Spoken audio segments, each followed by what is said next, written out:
It was 2 a.m., and I was skinny dipping in the cool, dark waters of my own lake when a flashlight beam hit me square in the face.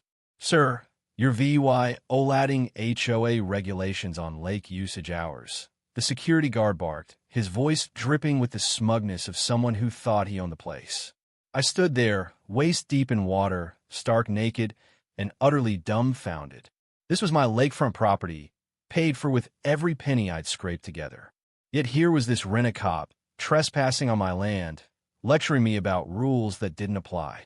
As I treaded water, trying to keep some shred of dignity, I realized my dream home was turning into a nightmare. Little did they know, I wasn't just some guy with a cabin. I was a former city planner, and I wasn't about to let a power-hungry homeowners association bully me off my own land. For 8 years, I'd saved for this Placia, cozy cabin on Willow Lake, tucked among towering pines with a VYEW that stole my breath. As an environmental consultant, I'd always craved a spot to escape the city and reconnect with nature. Finding the perfect place took 2 more years of searching, but when I saw that weathered cedar cabin with the lake sparkling beyond it, I knew it was home. The realtor, a no-nonsense woman named Sarah, laid it all out. This property's just outside the Willow Lake Estates HOA boundary. The previous owner made sure it stayed independent when the area was developed 15 years ago. You get lake access without their ridiculous rules. She'd smirked a little, and I should have caught the warning, but I was too busy picturing morning coffee on that deck. The price stretched my budget thin, but I made it work. 3 months later, I was Ethan Cole, proud owner of a lakefront cabin. Those first weeks were pure bliss, mornings watching herons glide over the water, afternoons sanding down the weathered deck, evenings by a fire pit near the shore. Neighbors dropped by, mostly friendly folks who'd lived there for years. An older couple, the Morgans, brought me a cherry pie and a heads up. The HOA can be a pain. Just hold your ground. I nodded, not thinking much of it. Then I met Cassandra Vale. She rolled up one Saturday morning in a shiny black SUV, stepping out in designer heels that crunched awkwardly on my gravel driveway. "Mr. Cole," she called, flipping through a notebook. "I'm president of the Willow Lake Estates HOA. Welcome to our community." I wiped dirt off my hands from pulling weeds and clarified, "Nice to meet you, but my property isn't part of your HOA." Her smile tightened. "Technically, yes, but we consider everyone on the lake part of our community. I brought paperwork for you to join, voluntarily reasonable fees, substantial benefits." She handed me a glossy folder with a blue and silver logo, rattling off perks like road maintenance and protecting property values.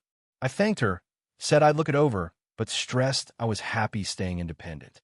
Her eyes flicked to my cabin, and she mentioned a lake VYEW ordinance requiring approval for any VY-sibal changes. I frowned, explaining I was just fixing the deck and planting native grasses to stop erosion. "The realtor didn't mention permits," I said. She waved it off. "Realtors don't, but the ordinance exists. I'd hate for you to get a citation." That night, I read the HOA's documents. The fees?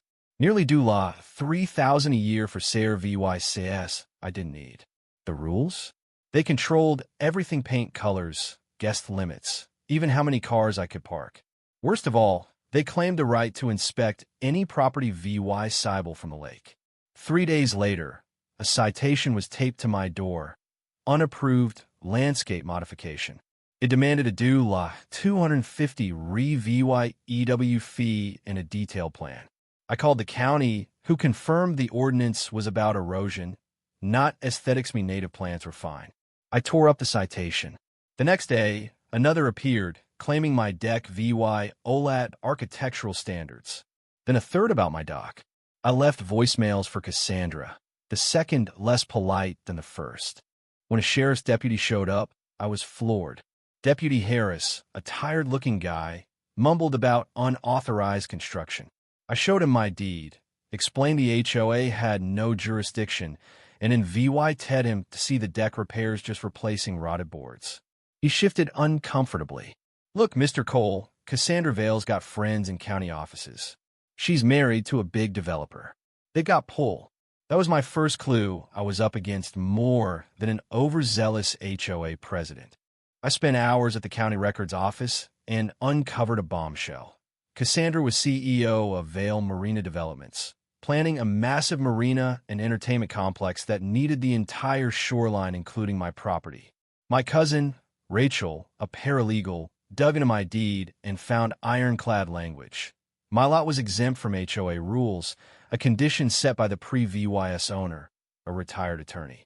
Armed with this, I installed security cameras around my property. The footage was revealing a white SUV with Willow Lake security signs cruised by my cabin repeatedly. A uniformed guard trespassed to snap photos and slap citations on my door. I sent a cease and desist letter to the HOA, Cassandra, and their security firm, warning of legal action. One Friday night, my cameras caught two men MOVYing my property line markers.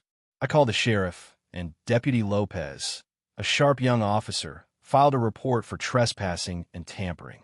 "This isn't just HOA nonsense anymore," she warned. "This is criminal." My neighbor, Tom Harris, a grizzled fisherman, confirmed my suspicions. Cassandra's been after every independent property for 3 years, ever since she married Victor Vail. "They need your deepwater lot for their marina's main dock." He shared old surveys and HOA agreements from his days on the board, promising to dig deeper. The harassment intensified. Security guards parked in my driveway, noting my every move. When I hosted a barbecue, a guard hassled my guests, claiming he needed to register them. Delivery trucks stopped coming after the HOA leaned on the road maintenance company to skip my property. My garbage pickup mysteriously stopped. I hired a contractor to fix the road, but he got a shady call from someone claiming to be from the county, threatening fines.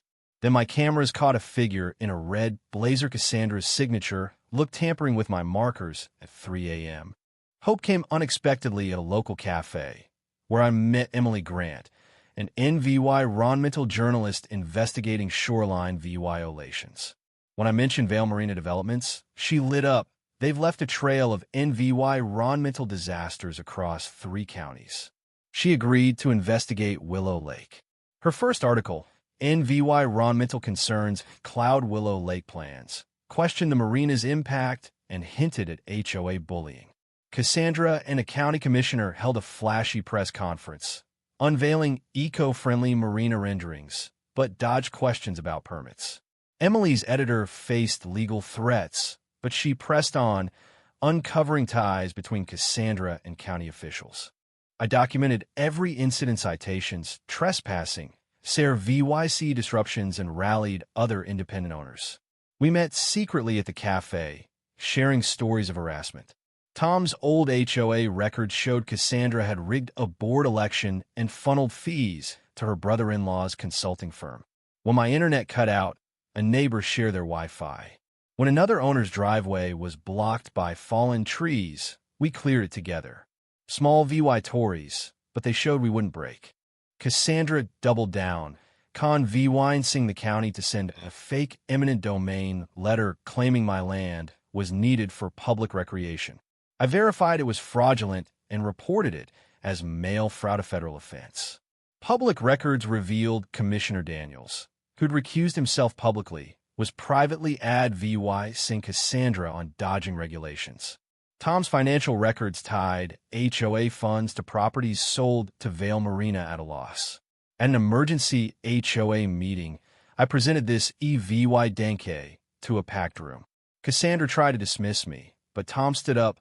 "I've lived here 32 years. You've turned this HOA into your personal piggy bank." Residents demanded answers, and Cassandra stormed out. And she crossed a line. My cameras caught her breaking into my cabin, downloading files from my laptop. I'd anticipated this, planting a fake settlement draft, offering to sell my land for $50,000 and an NDA. It was laced with metadata and false details only she'd recognize. When her lawyers submitted it in court, claiming we'd settled, I revealed it was a trap, backed by footage of her break-in. The judge ordered a hearing, but I discovered Judge Harper had taken donations from Vail Developments. He dismissed my EVY Denke, and I feared a rigged ruling. During a recess, Tom handed me a USB drive with a video of Cassandra admitting she'd bribed Harper. I was too scared to use it, he confessed. They ruined the last guy who fought them. I filed for Harper's recusal, and he stormed out, replaced by Judge Laura Tate, known for fairness. At the new hearing, Tom testified. Emily presented environmental violations, and an EPA official confirmed Vale's illegal dredging. Cassandra's defense unraveled. She admitted needing my land for the marina, exposing her desperation. Judge Tate ruled against her, finding the HOA due law $50,000, holding Cassandra liable for my legal fees, and issuing an injunction against HOA overreach. She referred the bribery and environmental issues to authorities. The fallout was swift. The HOA board was replaced with Tom as president. The marina project collapsed, and the community protected the shoreline as a habitat. Cassandra's company faced investigations and bankruptcy. She left town. Judge Harper retired, and Commissioner Daniels resigned. A year later, I hosted a celebration in my cabin, now surrounded by a Thrive ing native garden. Emily, fresh off a journalism award, joined us. Tom and I sat on my dock, watching fireflies. 35 years on this lake, he said. This is the first time it won. I used the settlement to buy the lot Cassandra wanted for her marina office, turning it into a community garden and wildlife area. I also started a legal fund to help others fight HOA bullying. Justice wasn't cheap, but watching Cassandra write that due lot $50,000 check, tears in her eyes, worth every penny. Would you have done fought like I did, or taken the money and run? Should HOAs have this much power over private property? Drop a comment, hit like, and subscribe for more stories of standing up to the system.